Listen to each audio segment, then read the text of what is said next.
Hello, my name is Ben, I'm Chris. and we are the hosts of the Too Vague podcast.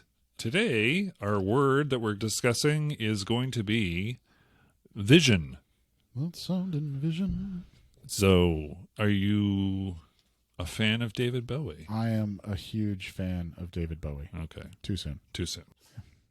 We've got another. I don't want to bring it up. I really don't want to bring it up. What's coming, Ben? What's coming? We've got a question from someone. Oh, for God's sake! Let me do this. Okay. Can I do this All right, properly? go ahead. All right, listeners, it's time to open the mystery door. Strap on the knee guards. Turn on your mining helmet. And let's go spelunking in Aunt Nora's bag. It just sounds creepy, dude. Why? You gotta give a little zhuzh it up. You know what I'm saying? Spelunking. Spelunking. Yeah. Have you been spelunking ever? No, I am afraid of caves. I don't know if that's a joke or not. No, Are you it's- seriously afraid of That's not- caves? Why would that be a joke? I don't know. No, I don't know. that's It where the just dragons live. Just seems like a very specific kind of like. No, I don't feel the need to be in a dark, enclosed, natural formation. Interesting. I was already born. Right. And that was pretty dark. They tell me. Yeah. Yeah. Caves. Yeah. Let's get to. Oh, what are you let's go pulling to- out of Aunt Nora. I am never going to stop doing this, Ben. Just so you're aware. Well, when you meet Aunt Nora, Well, you may stop. Nora, this is for you. Just saying. Spill the beans on magnets if you want this to stop, Nora. Okay, all right. That we may be able to deliver on that. All right. So, from our last episode, Evolution, she has a question, which is, what is Seaman? The game Seaman. Oh, thank God. Do you... Nora, we do not have time for this. No, the game Seaman. Are you familiar with the game Seaman? That was it the Sega? No. It was the Dreamcast, right? Yes, it was. It was the Dreamcast game with the goldfish that talked like Leonard Nimoy. No, close. Leonard Nimoy, he was the narrator. Oh. But the fish themselves, which had human faces, Right. yeah, Right. it is a game praised for its creativity and its creepiness. If you ever saw the movie, Python did it, right? yeah, Monty Python, Meaning of Life. Meaning of Life, right? Where they had the fish with the human faces in the fish tank. How it's being eaten. Yep. Yeah. The game used the microphone. It was like just For basically. what? So you could talk to the fish. You would talk to the fish. You would tell them, "Oh, you're a good fish," or whatever, and you could say things, and they would do things. It was you would communicate through the microphone. Was this like a virtual pet game? Sort of, yeah. It was a virtual pet game with these fish that would evolve from They've already- tadpoles into fish with human faces. Did they start out with human faces? No. Or so they gradually morphed into human They face? gradually morphed Oh, into dear human God. face fish. What the hell was Nimoy narrating in this? He was just introducing the world of Seaman. Hideous human-faced fish. Yeah. Was this like a post-apocalyptic game? No, Or- no. It was just a fish tank. It was a fish tank, and you had In fish in hell? it. Well, that was the working title. Hell's Aquarium. Sega presents Fish Tank in Hell. The Devil's Aquarium. Yeah. And the guy who invented it, his name was Ute Saito. UTE? No, Yoot. I don't know what the pronunciation of that is in Japanese, but it's Ute Saito. He also did a game. Boy, I forget what the name of the game was, but it was an interesting kind of battlefield, kind of like marching troops across a battlefield, but with pinball.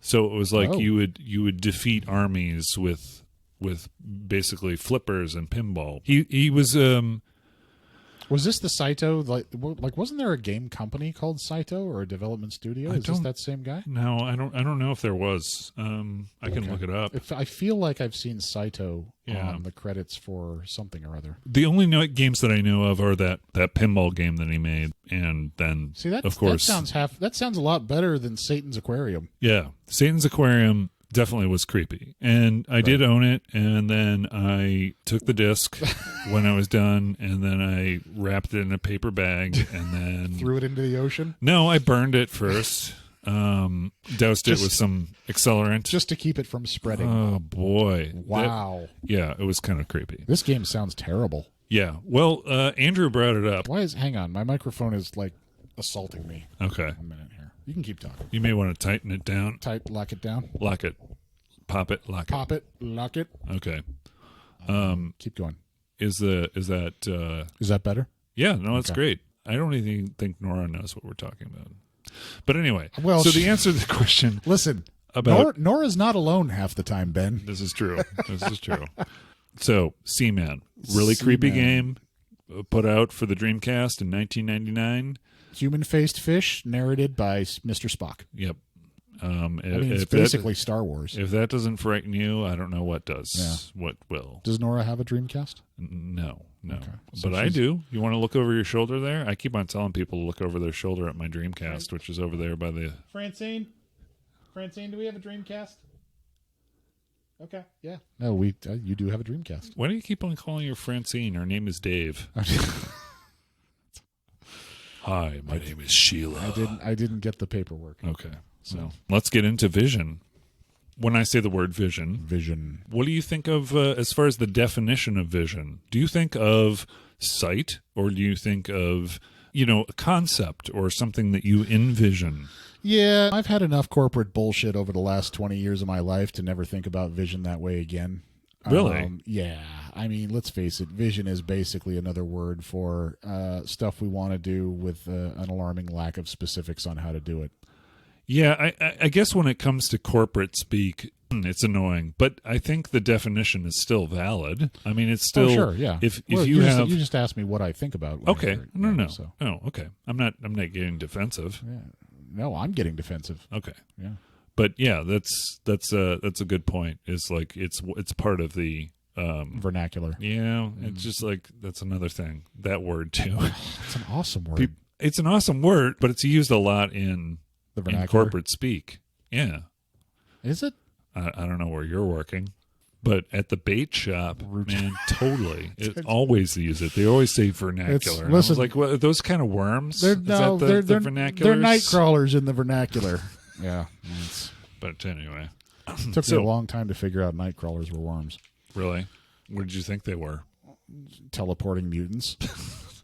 What did you think they were? Speaking of teleporting mutants, Vision. Yeah, he's not really a mutant. Nor does he teleport. So no, but he changes his density, right? That's his whole power set. Hey, his body, his choice. Yeah.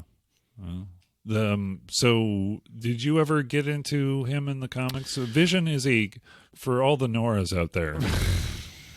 Vision is a comic book character. I'm trying to get ahead of this, right? I'm trying to get ahead of the questions. Right. Vision is a comic book character. He was in the movies. He's in the MCU. He is. Portrayed by Paul Bettany. Yep. Mm-hmm. And more recently on the show WandaVision, which was an interesting show. Yes. Half of the title of the show is named for him, who plays Wanda. Kidding. He's a fish. Okay.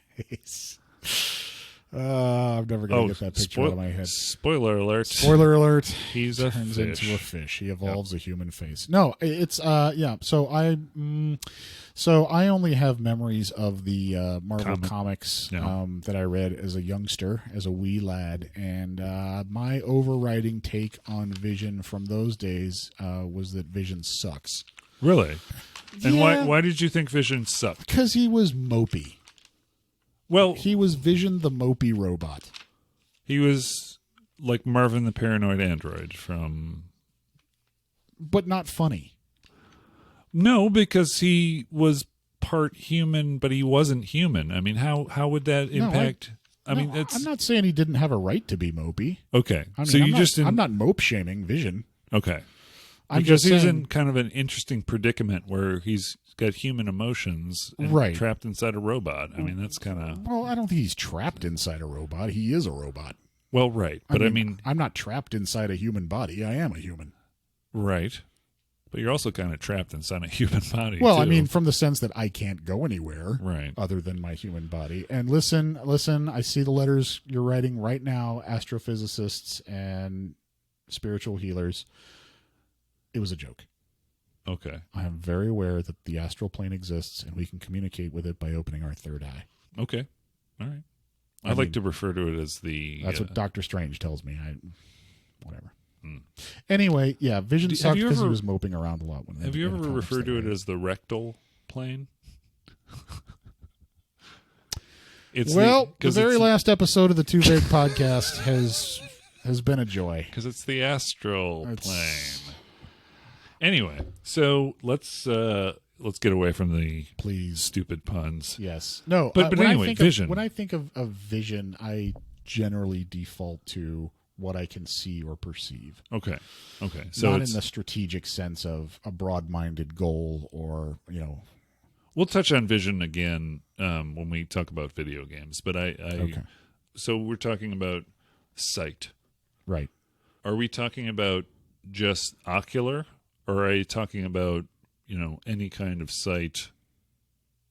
I mean, Is there a different kind of sight? Are you talking about there's like a second? the There's like you can perceive things that aren't. They call things that you like visions or things that you see or things that. Yeah, I mean, I don't know that I've ever had one personally. No, But I mean, not that I'm aware of. peyote. Never done it. No, No. not since breakfast. No, in fact, I continually get peyote mixed up with Peter Coyote. Really? Mm-hmm. Interesting. I always call him Peter Peyote. Peter Peyote. Yeah. Tell me- Fine actor. Yeah. I mean, a very fine actor. Yeah. Coyote. Coyote. Yeah. Oh, hang on. The pop filter again. The pop filter is moving on me like it's trying to get to second base at a movie. I think Hang is it trying to go from New York to It's Paris just- to it's- London to Munich? Perhaps. Maybe because everybody's talking into the pop filter. Perhaps. No, it's like it's moving a millimeter at a time, and so I'll be in the yeah. middle of a sentence, and then suddenly my mustache gets all tickly, and I'm like, "Whoa, back off, sailor!" Yeah. And then you realize. It's physics. Yes. So sight. I'm also thinking basically perception. Right. Yes. Sight. I mean, sight is a uniquely.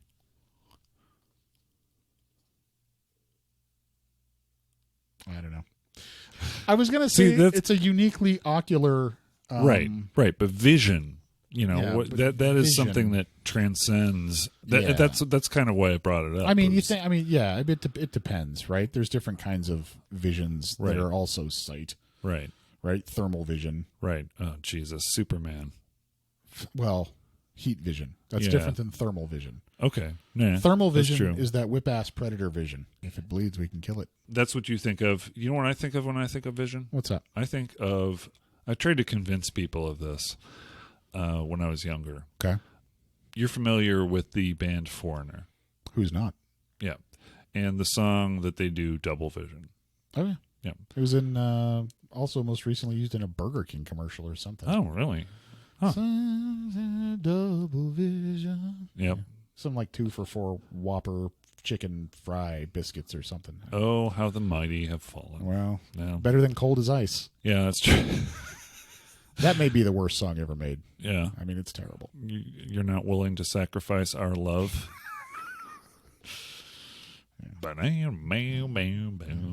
Anyway, you were thinking Foreigner. I'm interested to hear Double Vision. Okay. The little thing that I tried, and this was before the internet, so people couldn't fact check on the fly. Oh, like is they this can one of my? days. Is this a My Uncle Works at Nintendo story? I don't know what you mean by that. Oh, you don't remember being on the schoolyard and when the video? My uncle works at Nintendo and said there's a secret level if you jump here. No, You don't remember that? It's not that. Okay. What it is I would try and convince people that the accordion part was played by Weird Al Yankovic in that song. Wow. I'm unpacking the fact that there's an accordion in that song. Seriously? All I remember is the chorus to that song. Oh, fill my eyes with that double vision. Yeah, there's an accordion in that song. It's like at the before they do that part with the chorus. I mean, wow. So you convinced everybody that was Weird Al. That was Weird Al. Yeah, but it wasn't. What was your success rate on that? It was pretty successful because there wasn't, like I said, you can't really look that up at the library, right? And you know how many people wouldn't you like to be working at the reference desk that day? Yeah, and how many people are going to go to the record shop and go, "Hey, can I see a copy of Foreigner 4, please?" I need your liner notes on this stat. Yeah. Yeah. Wow. Who did play the accordion on it, by the way? It was just a studio musician. I just thought it was funny to try and convince people. I don't know why. I had a really bad sense of humor when I was. I still, you know what? It's not funny. Well, I mean, it's just what do I gain from that? It's just amusement, right? It's like I'm fucking with people, and I don't do that. But hang on. But you were young, and I think nowadays, like the first thing I'll be completely honest with you, Ben. The first thing I thought of when you told me that is, oh, wait a minute, it wasn't Weird Al. It's some studio accordion player, as you said, and my mind immediately goes to, what is it like to be a session player as an accordionist? Like how many times, are you... Yeah, do you just hang around the studios hoping somebody wrote an accordion bit for their song? No, I think you have a pager. I think they assign you a pager. It's one of those seating pagers at Outback Steakhouse. Yeah, exactly. Exactly. And then you got to hightail it to the studio really quick. Right. Yes. Honey, pack the lad. We've got a gig. I don't know if accordion players call their accordions lads or not. I'm not entirely sure where that came from. Yeah, but ask Aunt Norah for me. You can't tell me Aunt Norah hasn't met her share of accordion players. She is really into Is she a Lawrence? Is she a Welkie? More of a Lilith Fair kind of. Okay. Like into the. I can still see some accordion making their way into. Yeah, that's true. She likes the. I just assume at this point that Aunt Nora knows everything about everything. I'm not even kidding, Aunt Nora. No, she's very knowledgeable. It's a very Nora-centric podcast. You know what? That's what we were going to call the podcast initially, was a very Nora-centric podcast. That was going to be the name of the show. Let me see. Still looking up the accordion player. I don't want to take too much time here, but I think anyway, that train has sailed, Ben. Let's see. Doesn't really matter. No. The accordion was not played by Weird Al Yankovic. Okay. Just to set the record straight. Kind of a side note. I don't know why I think of that. Maybe just because I was an '80s fan. I like the '80s music, and even the bad, for better or for worse, '70s, '80s. The Foreigner was big. They were huge. They were huge back in the late '70s, early '80s, and took a long time for me to figure out the difference between them and REO Speedwagon. I'm not going to lie. Really? Yeah. Because they sound completely different to me. Well, they did. Well, yeah. You just mixed them up? I'm not proud of this. Okay. Yeah. Right. No, I'm just saying, for some reason, I just picture, it's like Peter Frampton. I think you know what I'm getting at. Yeah, I know, but our younger demographic probably has saying, no idea who Peter Frampton is. To a certain time. All right, if you grew up during a certain time frame and you were being introduced to what is now known as quote-unquote classic rock, you had this idea that any band that came out between 1975 and 1980 was basically 7 white dudes with shoulder-length hair being lit on stage by red and yellow floodlights singing into a microphone. And so if you turned on a classic rock station, right, and you heard Boston, Foreigner, REO Speedwagon, Kansas, any of the other geographically named bands, right, like that, Styx. Right. I'm just saying, I tended to lump all of these bands together as quote-unquote 70s bands. Okay. And many of them were sung with high-pitched vocals, with similar backing tracks. And so it took me a while to figure out that REO Speedwagon was not, in fact, Foreigner. And, I'd just like to, if I may, make amends for accusing REO Speedwagon of having turned out shit like Cold as Ice. Oh, boy. Shots fired. No, shots fired. I mean, I would challenge our viewers to disagree with me. Okay. The gauntlet has been laid. Where's the gauntlet? It's right over there on the floor next to the cabinet. I thought you put it in Nora's bag. Nope. So here is a little fun fact. All right, for you. Buckle up. I like to put little fun facts in the episode. You do. Are you familiar with the album Head Games? Head Games. So, do you think that's better or worse than Cold as Ice? Oh, listen, Ben. 99% of all songs ever made are better than Cold as Ice. Okay. Yeah. Are you familiar with the album cover of Head Games? Not off the top of my head. It's the woman in the men's restroom with the toilet paper and the... What? Yeah, you don't know the Head Are you Games serious? album cover? Hang on. You keep talking. I'm going to look this up. Okay, look it up, and I won't have to. Hang on. Francine, get the Head Games cover album. No, the cover of the album, not a cover up. Not the band that covered the Head Games. Just bring me the Foreigner collection. All right, keep going. I'm gonna okay. Look at this. Well, you kind of have to see the picture. I'm looking. Okay, yeah, because there is the model on that cover. What in holy hell is going on with this album cover? Yeah. What? She's like sitting on a urinal. Is she? There's a bunch of toilet. What on earth is this? Why aren't these people in jail?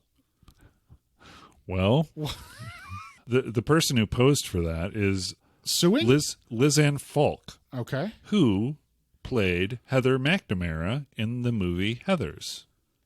She was the cheerleader, Heather. Okay. Yeah.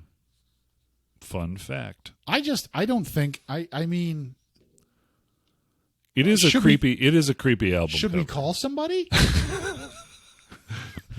I mean, that's like, have we checked for ransom notes? I don't know. McGruff the crime dog is on the case. That is so disturbing. It is kind of disturbing, but the thing is, an album cover is supposed to grab your attention, and doesn't that grab your attention? But not in a good way. But so does a crime scene photo.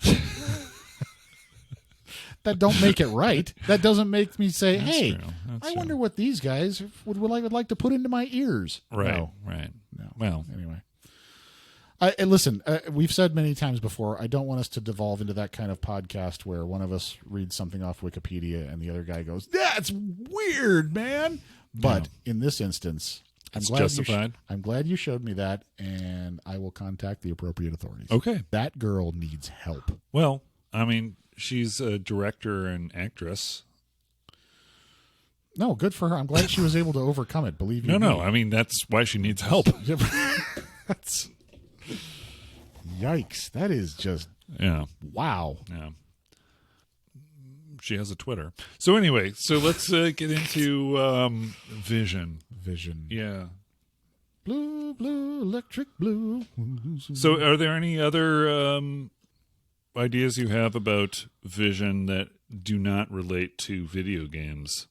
I will note that my vision is declining in my later years. Doesn't that suck, man? I'm of two minds about it. I'll be honest with you. On the one hand, yeah, it kind of sucks because I'll be trying to read something and then realize, oh shit, I got to get my glasses. Right. On the other hand, it gives me an excuse to wear glasses more. Okay. Which I'm okay with. I had radio keratotomy surgery when I was relatively young, when I was, I think, 16, 17. Mm-hmm. Because I had horrible vision as a kid. So I actually haven't needed glasses or contacts for the last pretty much 30 years of my life. Oh, wow. Yeah, no, it's been great. It's been absolutely great. Definitely got our money's worth there. Right. So I'm not bitter about it finally, kind of slipping back. Because, like I said, it's, I'm getting old. Right. And, I might as well use the occasion to accessorize my face. Plus, if I wear glasses, I look less tired. Okay. So there's that. All right. Yeah. I've had to wear glasses pretty much my entire life. Just the whole idea of shooting a laser into my eye. This was before they had lasers to do it, Ben. Oh, did they just cut the? Oh, let me tell you, one of the most fear-inducing experiences I've ever had in life was getting radial keratotomy surgery, because first they give you some Valium, right, first of all, which is great, right. But then they lay you down on a table, right, and they attach this little clamp to your eye, and they only do one eye at a time, right, which is great. Are you awake? Oh, entirely. Oh boy! They attach a clamp to your eye, which basically feels like somebody, basically pushing a monocle down on your eye. Right? It's clear. Right. And then they turn on the suction. So then they suck your eyeball about halfway out of the socket, which is a weird feeling, man. So you're there, this is happening, and you're like, well, this couldn't get any more Clockwork Orange. And then the surgeon appears above you. Then they serve you some milk. And then you get to watch the knife coming down on your eyeball. Okay. Which doesn't hurt, to be clear. Right. It didn't hurt anything. It just was really creepy. But if creepy. you ever watched a knife come down on your eyeball in slow motion by a masked surgeon, so you do that, right? And then they tell you, well, come back next week and we'll do the other one. How many? I did not sleep for a week. Yeah. Then. Yeah. How many one-eyed people out there do you think there are with the surgery on one eye from those days? That's a good question. It may have been responsible for the great eye patch boom of 1989. Perhaps. Yeah. Was there an eye patch boom? It was right up there with the Dijonnaise craze. Dijonnaise. The devil's condiment. That's the only other thing. Like I said, I get to wear glasses now. I look at it as a positive, not a negative. Yeah. I these days with my sight, I never had the surgery or anything. I never even thought about it. I liked the glasses. Have you ever worn contacts? Well, I tried for a little bit, and it just I could never get to the poking myself in the eye twice a day. I did the soft contacts, so I had those, and it was just it's more trouble than it's worth. Yeah, and I like glasses. I think I look good with glasses. You do. So. You do. You look dashing. Yeah. Dashing and intellectual. Interesting. Yeah. Yeah, so these days my vision has deteriorated to the point where I've got to take off my glasses in order to read close. Yeah. And they don't work worth a shit. I mean, to me, I've got to look at a certain... Let me ask you this before you say another word. Okay. Do you have the same problem I have with progressive lenses, which is you have the lenses, right? Right. And yet there's only like a millimeter wide strip in the middle of the lens where everything actually comes into focus. Yeah, because the rest of it is... Right. And you have to be looking directly at whatever you're trying to read in order to hit that strip. Yep. Yeah. Well, they tell you that, too. That don't make it right, Ben. I'm paying for the whole lens, but I only get to use part of it. Well, I mean, the alternative is to get, what are they called? Not the progressives. They're bifocals? Bifocals, right? And then they just kind of have a line there. Right. It's like... Then you just look like wear them on a chain around your neck and look like you sell storage lockers. Yeah, you might as well just have a sign on it that says, my vision is shitty.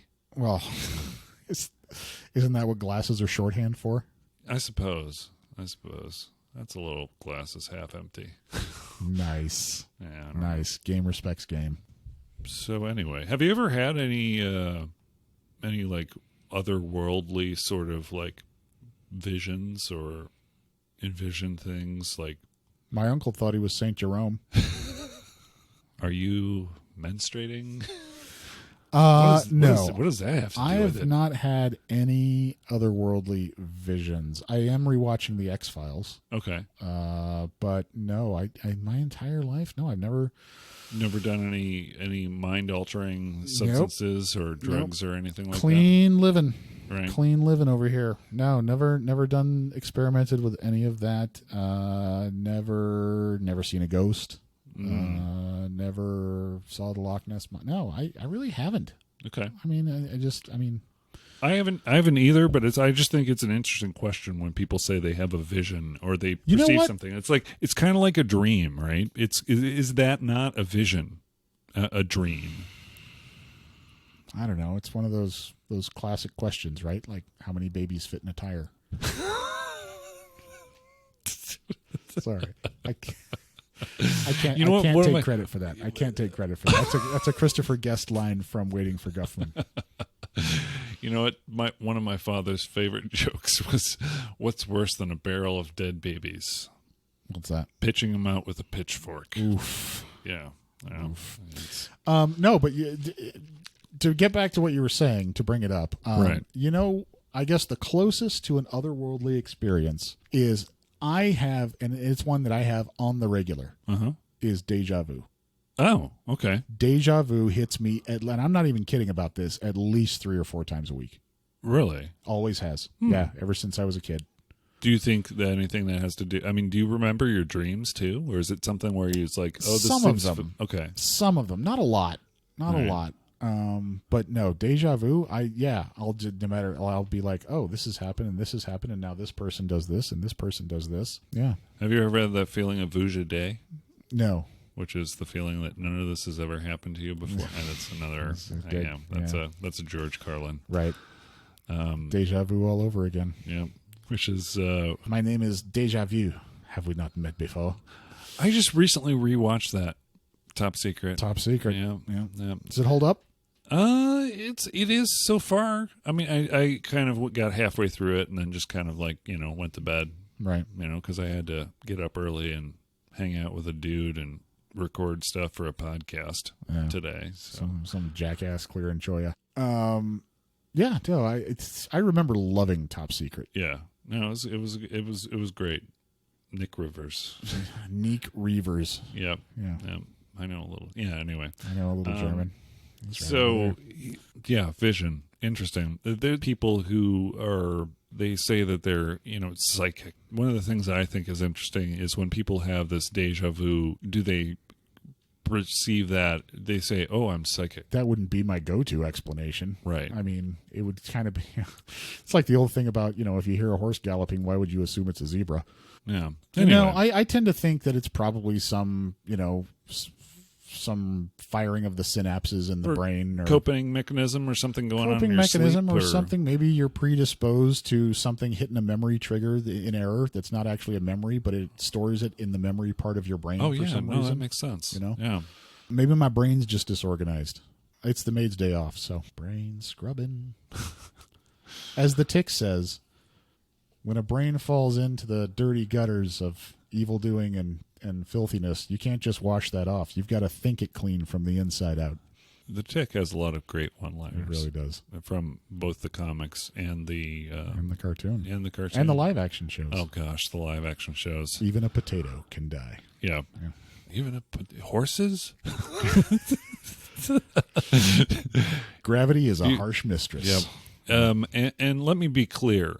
We're talking the Patrick Warburton ones. Oh, 100%. Not the Amazon. I tried watching the Amazon ones, and they were okay. It was just like I will give it credit. The Amazon series got better as it went. Yeah, but it never got funny. It was trying. I think it was trying to straddle that, trying to be drama and trying to develop characters. It fell into what we like to call the dramedy trap.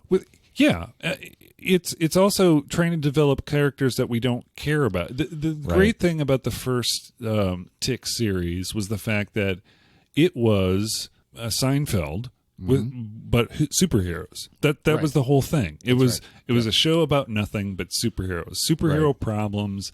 It didn't get too deep into character development. Right. It was just little stories about all these things, and that's what made it great. And that's what Fox didn't understand, so they canceled it. I thought it was tremendous. Yeah.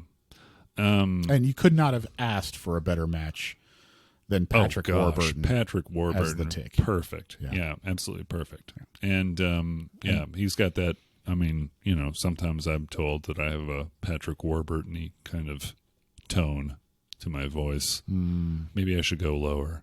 Also, you know what? Emperor's New Groove. Oh, gosh. How good is Emperor's New Groove? Cusco. Why do we even have that lever? Yep. Yeah, and my favorite Tick line was always, I say this to this day, let me let you in on a little secret. This isn't a magic hubcap. The magic's been inside of you all along. And people have no idea what I'm talking about, completely out of context. But anyway. We're on a date with Destiny. And she's just ordered the lobster. That's a different superhero movie. Is it? Yeah. That's not The Tick. Really? Yeah, no, that's Mystery Men. I have been living. I've been living the a lie, shoveler. Ben. Yeah, the shoveler. Yeah. It says it. Yeah. No, you're right. Now that I think about it, but I just stored it in my potentially disorganized brain. Right. That gives me deja vu all the time. I stored it in the tick drawer. Yeah. You file it in the wrong. File it under T for tick. Right. Instead of B for bad movie. I'm sorry. No, Mystery Men is a wonderful movie. Mystery Men is half of a wonderful movie. What are your thoughts on Mystery Men? When Greg Kinnear dies, it goes downhill. Really? Yeah. Why? I mean, I'm curious. It's more interesting. I think it's a more interesting story if you keep him around. Really? Yeah. How so? I really wanted to see the dynamic between his NASCAR, golden boy superhero persona image. Right? Uh-huh. I would have been much more interested in seeing that dynamic play out and making him the bad guy of the movie. Okay. With these, lower tier superheroes, and almost have, the actual bad guy just be a barely relevant subplot. Right. Because I think first of all, people are divided on Greg Kinnear. We are a nation divided. I get it. We have always been polarized about Greg Kinnear. I don't think so. I think he's a brilliant actor. I think he can do smarm and smug and still have you walk away feeling like, you're in on the joke. Right. And I think that's a rare combination. I think young Bruce Willis was able to do that too. Right. But no, I love Greg Kinnear as an actor. I really do. And so also in the movie Matador, which we talked about on a couple shows back. That's right. You're absolutely right. Yeah. Yeah. So no, part of it is I just want to see more Greg Kinnear.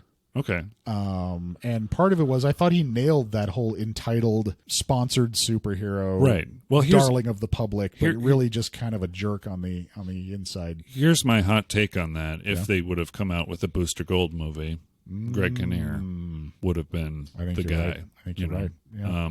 But I mean, I still want to see a Booster Gold movie, and I still want to see an Alpha Flight movie, and I'm not going to see them ever. Do you think Booster Gold would be a good movie? Booster Gold being the hero that was a disgraced football player. Basically a corporate shill. Yeah. Well, I mean, only a corporate shill because he wanted fame. Right. And he thought the way to get his fame back would be to be a superhero in the past. I'm not sure I'd base a whole movie around him. Yeah? I'm not sure he can carry an hour and a half, 2 hour movie. You know what? Let me backtrack on that.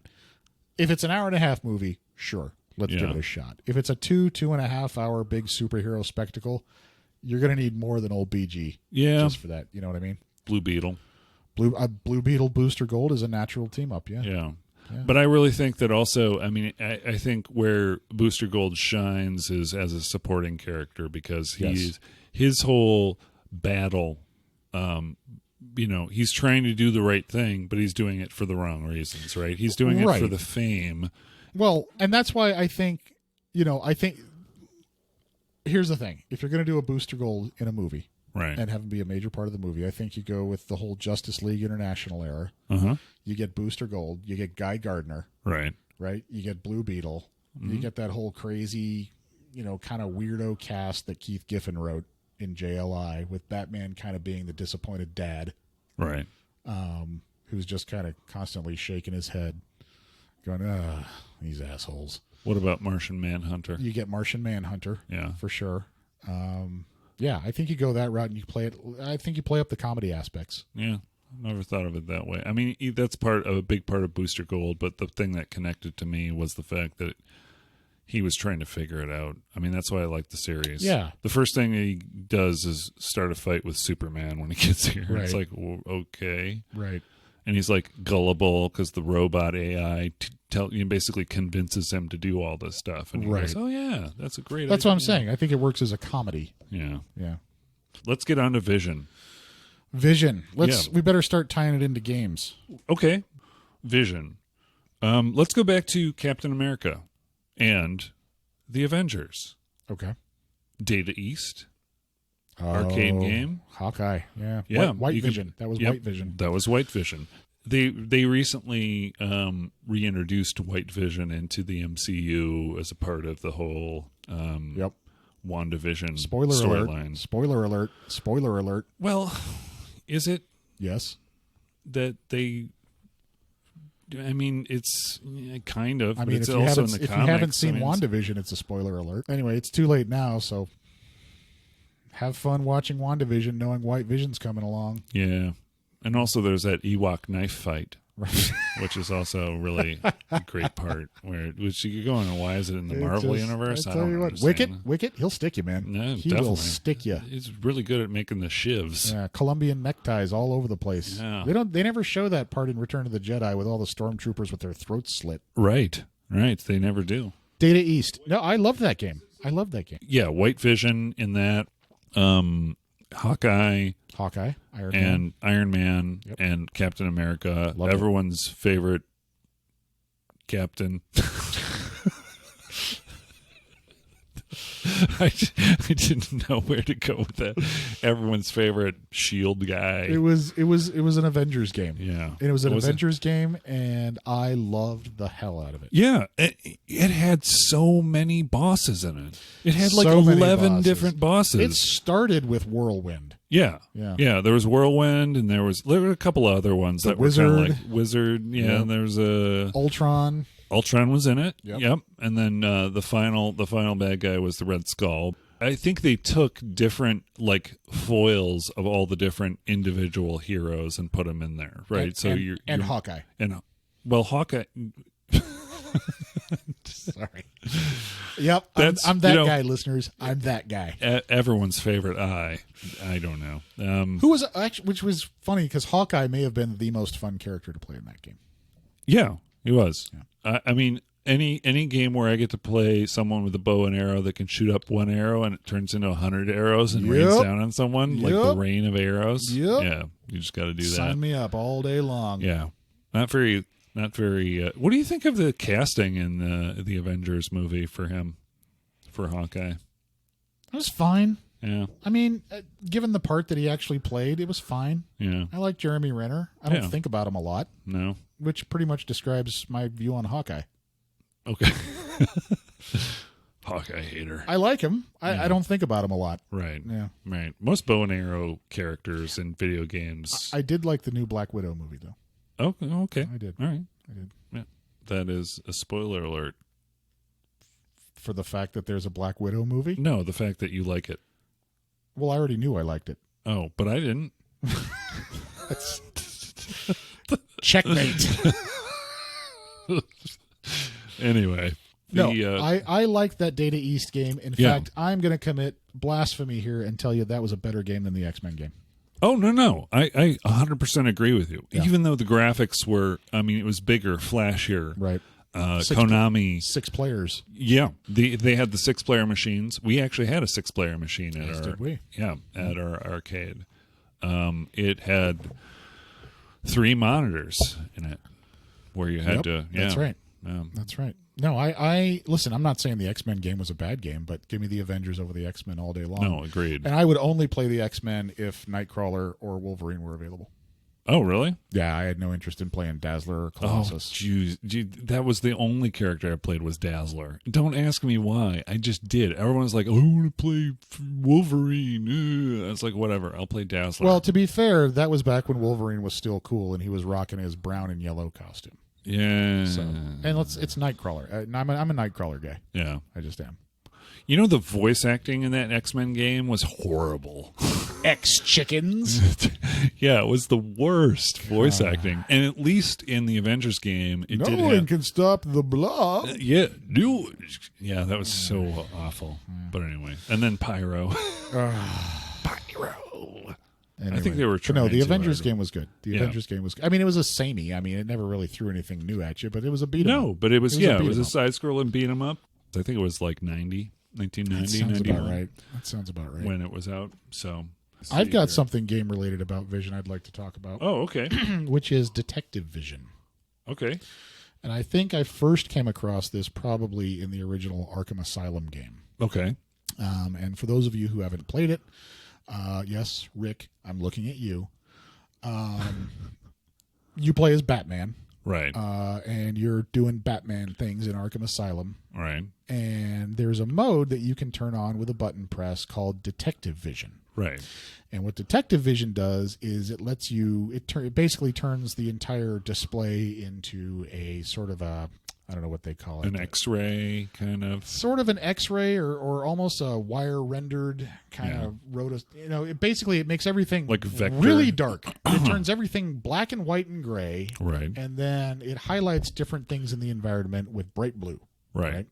And the idea of Detective Vision is you turn it on when you're having to look for footprints or find clues or follow a trail, right? Right. Or, as what most people did, look for where the goddamn grappling hook is.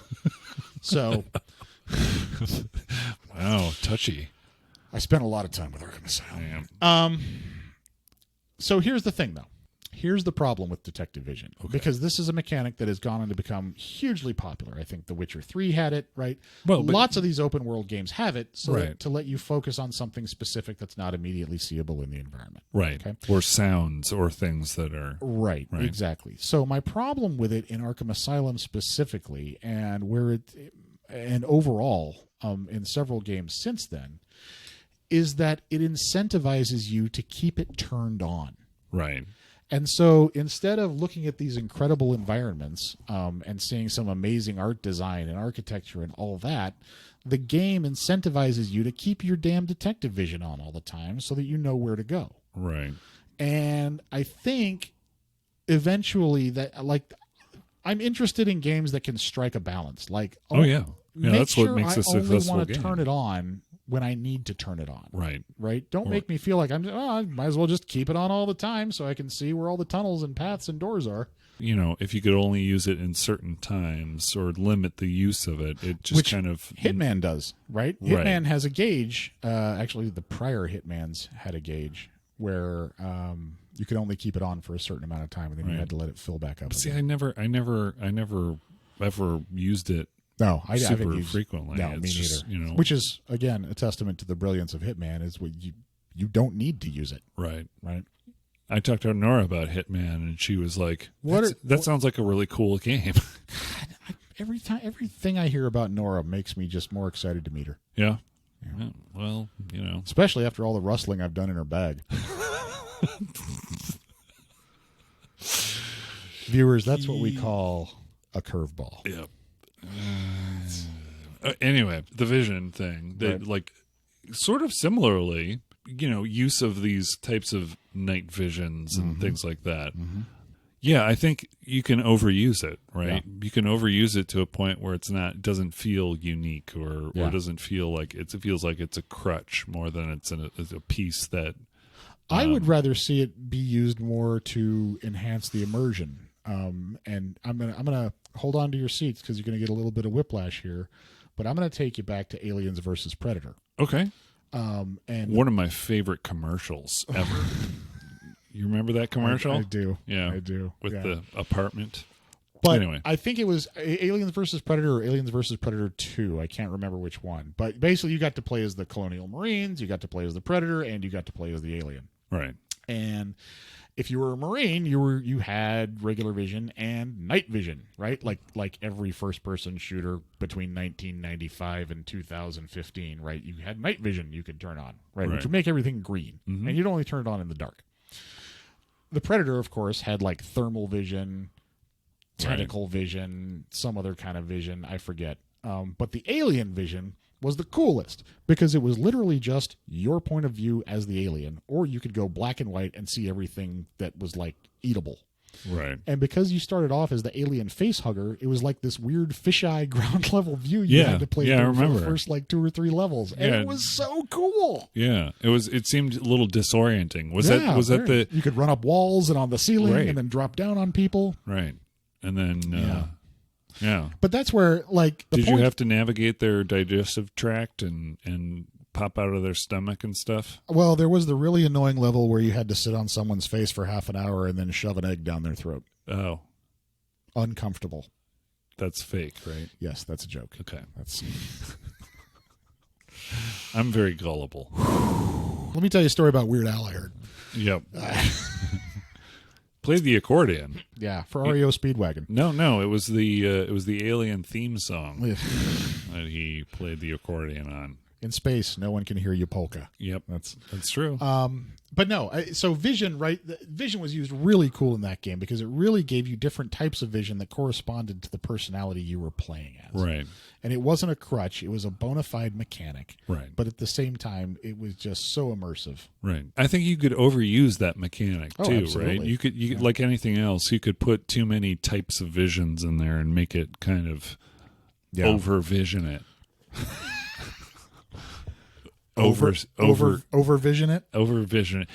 You know, if you have heat vision and then you have, sound vision.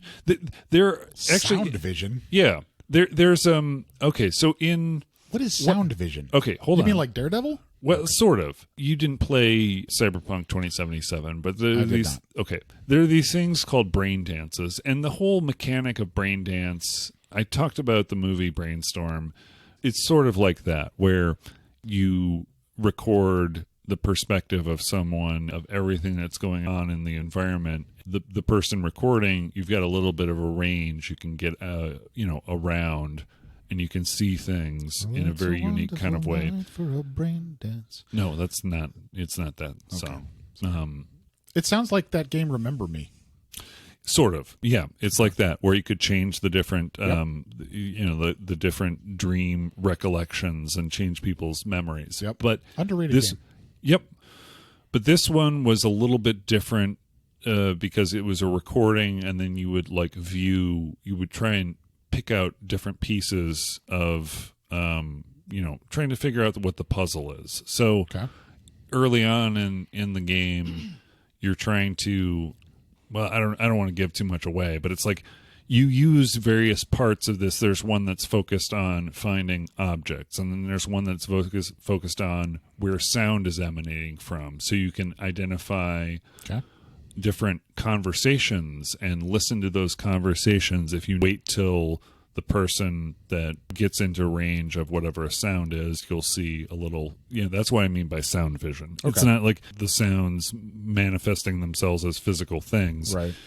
You've got little cues that, and in general, it did a good job about making it a unique sort of experience that's sort of like, you could solve little puzzles. Mm-hmm. It just got into a kind of a thing that was at a certain point, after you'd gone through a couple of levels that had this, it was just kind of underutilized, and it was just kind of like, it was. They forgot about it. Yeah, it wasn't a part of the vision. Oh, I see where I'm going with this. I see what you did there.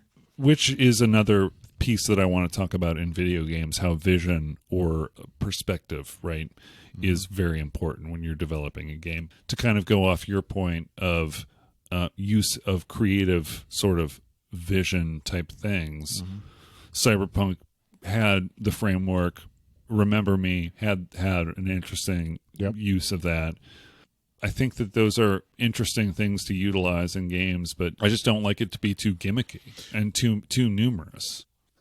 Did you ever play Far Cry 3? Which one was that? That was the.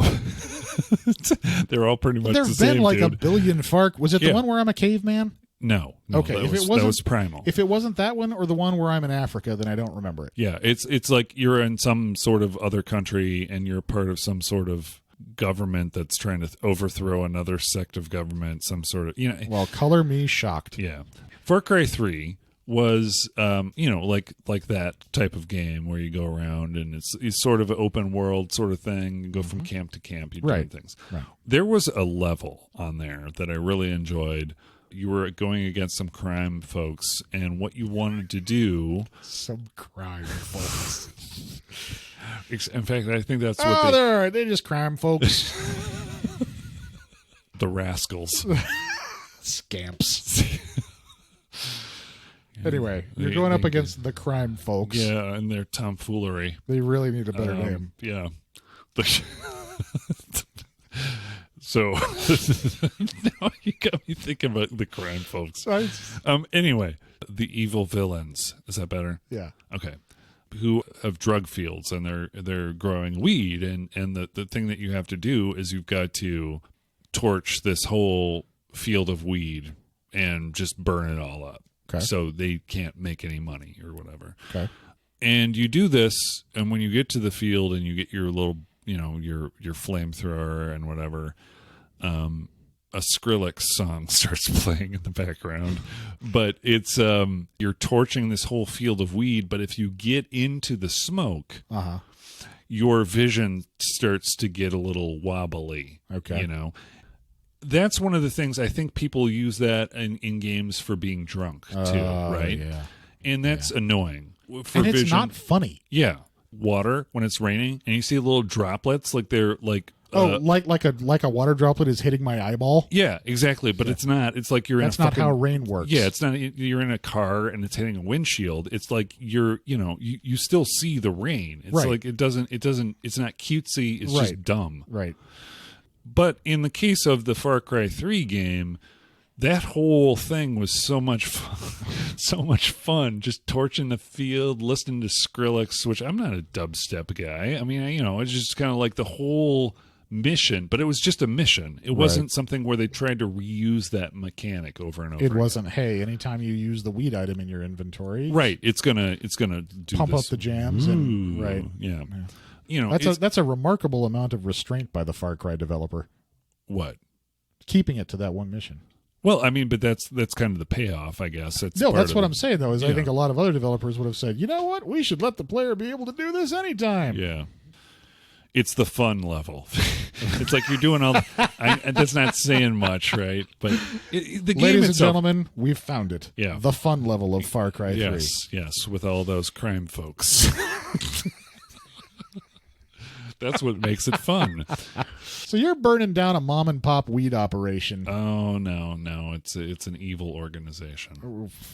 Well, they need to work on their branding. Yeah, the crime folks. Whenever you need some folks to commit crimes, we're ready to burgle you. Yes. Call this number. Yeah. Anyway, the last subject of vision, I want to cover what we call scope. Vision, envisioning what a plan. Do you have any strong feelings like if I'm talking about a plan or something as it relates to video games? Any examples of bad ones that for some reason the vision wasn't complete or it wasn't it wasn't something that it would try to do too many things or. You know what I mean? Like, I think what makes a successful game is a vision that is clear, a story that is clear, a path that is clear, and game mechanics that are fun. Period and a sentence, right? Yes. Okay. Do you have any examples of games that you're annoyed by the fact that the game mechanics were good, but the vision seemed to be all over the place and you just didn't know, it was something that it wasn't enjoyable because I felt like they didn't really know what to do with everything. Yeah. Because I'm going to say Anthem. Anthem was that way for me. See, I never played that. Okay. But I it was BioWare, right? Right.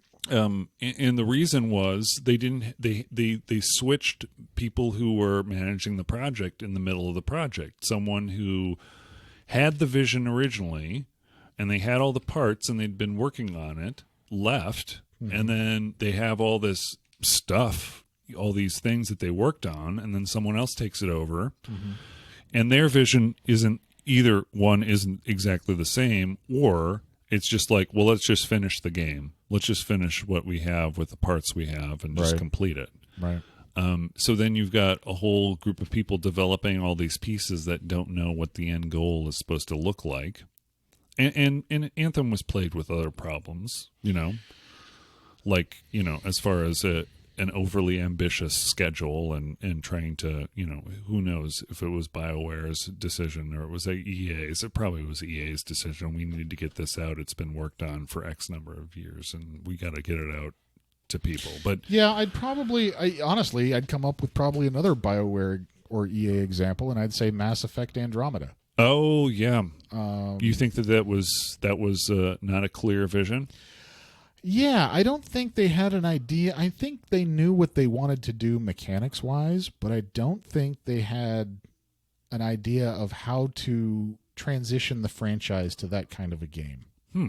which was an open world-ish, more exploratory in nature Right. kind of game, as opposed to the action RPG of the prior 3 games. Right. Do you think it was more like what was that Outer? Oh, what is it? Outer Worlds? Yeah. Such a disappointing game. Well, see, that's the thing too. Have you played it recently? Because I've heard great improvements have been made to that game. I played it last year. Okay, so it's still crap? Well, as of last year. It's not even that it's crap. I mean, here's the thing. It's a sandbox. That's what it is. It's not a sandbox. No? No, I wish it was a sandbox. But it is so incredibly linear, and I love the aesthetic of it. I absolutely love the world building. I love the anti-corporate messaging of it. I love the design of it. I love the art of it. I love the writing in it.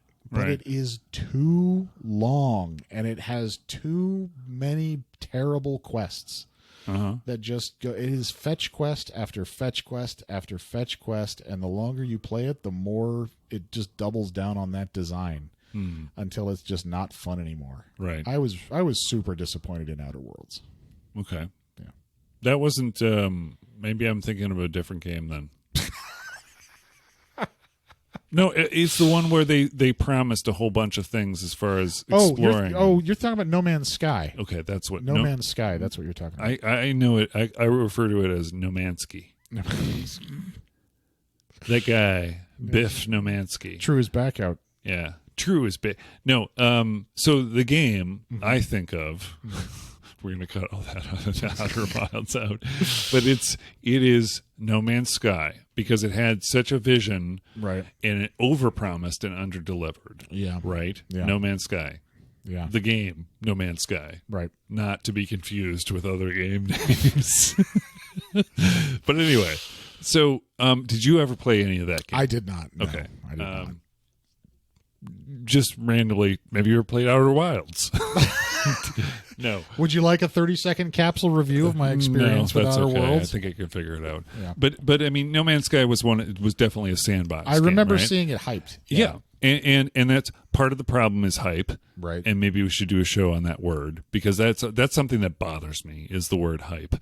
But it was something that didn't have the scope was too big. The vision was too wide. It was too ambitious. And that's something that has to do, I think, with vision is you have to have it at the right size. It's got to be the right kind of, as you said, alchemy, right? It's got to be Right. the right size of design and mechanics, but it can't be too sprawling. It can't be too vague. No, it can't be. And that's our show. Which can be too vague. Right. It is. So once it again- actually is too vague. Just to make sure nobody gets confused. Our show can be too vague. Right. Vision cannot be too vague. Right. And we're not the Outer Wilds. No, he's Ben. I'm Ben, I'm Chris. and this was the Too Vague Podcast. Thank you guys for joining us, and join us next week when we'll be talking about Probably Aunt Norah. and her bag. You're going to have to call me from Chicago just so I can say hi to Aunt Norah. Okay.